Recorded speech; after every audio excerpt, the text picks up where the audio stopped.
అంగన్వాడీలపై రాష్ట్ర ప్రభుత్వం బెదిరింపులకు పాల్పడుతూ విధులకు హాజరు కాకపోతే తొలగిస్తామంటున్న బెదిరింపులకు నిరసనగా బాపట్ల జిల్లా బట్టిప్రోలులో అంగన్వాడీలు ఉరి వేసుకుని నిరసన వ్యక్తం చేశారు.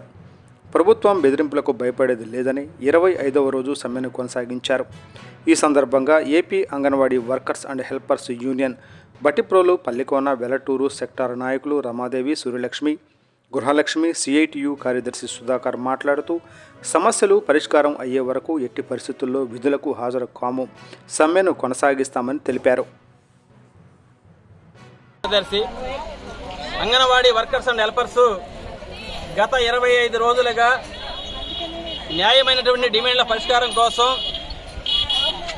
నిరవధిక సమ్మె చేస్తూ ఉన్నారు. సమ్మెకి ముందే ఈ ప్రభుత్వానికి, అధికారులకి అనేక దఫాలుగా వినతి పత్రాలు ఇచ్చిన సందర్భాలు ఉన్నాయి. మేము సమ్మెకి వెళ్తున్నామని చెప్పేసి ముందుగానే ప్రభుత్వానికి తెలియజేసి నోటీసులు ఇచ్చి సమ్మెలు దిగినటువంటి సందర్భం ఉంది. 25 రోజులు గడుస్తున్నప్పుడు కూడా ప్రభుత్వం పట్టీ పట్టినట్టు వ్యవహరిస్తూ ఉంది. ఈరోజు మహిళలుగా ఉన్నటువంటి అంగన్వాడీ టీచర్లు, హెల్పర్లు మొత్తం కూడా రోడ్డును పడేసినటువంటి ఘనత ఈ జగన్మోహన్ రెడ్డికి, ప్రభుత్వానికి దక్కుతూ ఉంటుంది. ఒక పక్క క్రిస్మస్ పండుగ కానీ, న్యూ ఇయర్ కానీ జరిపినటువంటి పరిస్థితుల్లో అందరూ కూడా రోడ్డు మీద ఉండి సమస్యల పరిష్కారం కోసం పెద్ద ఎత్తున ఆందోళన చేస్తూ ఉన్నారు.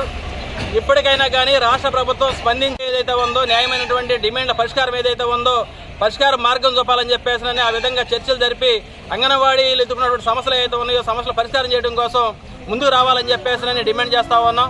ఇప్పటికే మనం చూస్తూ ఉన్నాం, 25 రోజులు గడుస్తూ ఉంది. అంగన్వాడీల పట్టుదలతో న్యాయమైన డిమాండ్ల పరిష్కారం కోసం పెద్ద ఎత్తున రాష్ట్ర వ్యాప్తంగా ఆందోళన కార్యక్రమాలు చేస్తూ ఉన్నారు. నిన్ననే మొత్తం కూడా 26 జిల్లాల్లో కలెక్టర్ ఆఫీసుల దగ్గర కూడా పెద్ద ఎత్తున ఆందోళన కార్యక్రమాలు చేశారు. ఈరోజు రాష్ట్ర వ్యాప్తంగా రాష్ట్ర కేంద్రంలో రిలే నిరాదీక్షలు ప్రారంభమైన సందర్భాలు ఉన్నాయి. ఇప్పటికైనా కానీ ఈ రాష్ట్ర ప్రభుత్వం వెంటనే స్పందించి చేయనటువంటి నేపథ్యంలో ఈ సమ్మెను మరింత ఉధృతం చేస్తామని చెప్పేసి తెలియజేస్తా ఉన్నాం. తక్షణమే ప్రభుత్వం దిగొచ్చి అంగన్వాడీ నాయకత్వంతో మాట్లాడి ఈ చర్చలు మొత్తం కూడా జరిపి ఈ అంగన్వాడీ సమ్మెని విరమింపాలని చెప్పేసి ఈ సందర్భంగా కోరుతా ఉన్నాం. అధికారులకు మొత్తం కూడా సమ్మె నోటీసులు సమ్మె చేసిన సందర్భం ఉంది. ప్రభుత్వం చర్చలు జరిపి అంగన్వాడీ శాంతియుతమైనటువంటి గాంధీ మార్గంలో సమ్మె చేస్తూ ఉన్నారు. ఇలాంటి నేపథ్యంలో చర్చలు జరిపి చర్చల ద్వారా సమస్యలు పరిష్కరించాల్సిన ప్రభుత్వం కలెక్టర్లు మొత్తం కూడా ఆదేశాలు ఇచ్చి మొత్తం కూడా సెంటర్ తీయాలి అని చెప్పేసి సర్క్యులర్లు మొత్తం కూడా జారీ చేస్తూ ఉంది. ఇది చాలా దుర్మార్గమైనటువంటి విషయం.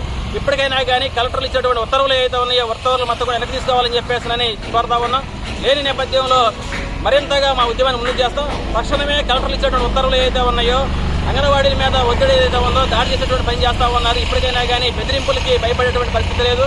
కలెక్టర్కి ఇచ్చినటువంటి ఉత్తర్వులు వెంటనే వెనక్కి తీసుకోవాలని చెప్పేసి సిఐటిగా డిమాండ్ చేస్తాం.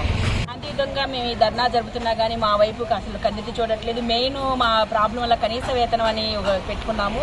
దాన్ని అసలు పరిష్కరించకపోగా శాఖాపరమైన చర్యలు, అంగన్వాడీకి మీరు రాకపోతే మిమ్మల్ని ఉద్యోగం తీసేస్తామని మాకు అల్టిమేట్ జారీ చేశారు. అసలు చాలా భయకొల్పాలని చేశారు. మా ఉద్యోగం చేస్తాము. ఈ సమ్మెని మేమేం తగ్గేది లేదు. మా సమస్య 100% పరిష్కరిస్తేనే మేము విధుల్లోకి జాయిన్ అవుతామని తెలియజేస్తున్నాం. లేదు, ఇవాళ 5వ తారీఖు జాయిన్ అవ్వకపోతే వేరే వాళ్ళ చేత మా సెంటర్లు ఓపెన్ చేయించి, డిగ్రీ చదువుకున్న వాళ్ళ చేత సెంటర్లు ఓపెన్ చేయించి ఉద్యోగాలు చేపిస్తామని చెప్పారు. కలెక్టర్ గారు మాకు ఆదేశాలు జారీ చేశారు. ఏవి జారీ చేసినా మేము ఎటువంటి పరిస్థితుల్లో కూడా తగ్గే పనే లేదు సార్. ఎప్పుడైతే మాకు కనీస వేతనం ఇచ్చి గ్రాడ్యుటీ అమలు పరుస్తారో ఆ రోజునే మేము మా సెంటర్కి వెళ్ళి మా ఉద్యోగాలు మేము సవ్యంగా చేసుకుంటాము. అప్పుడు దాకా కూడా మేము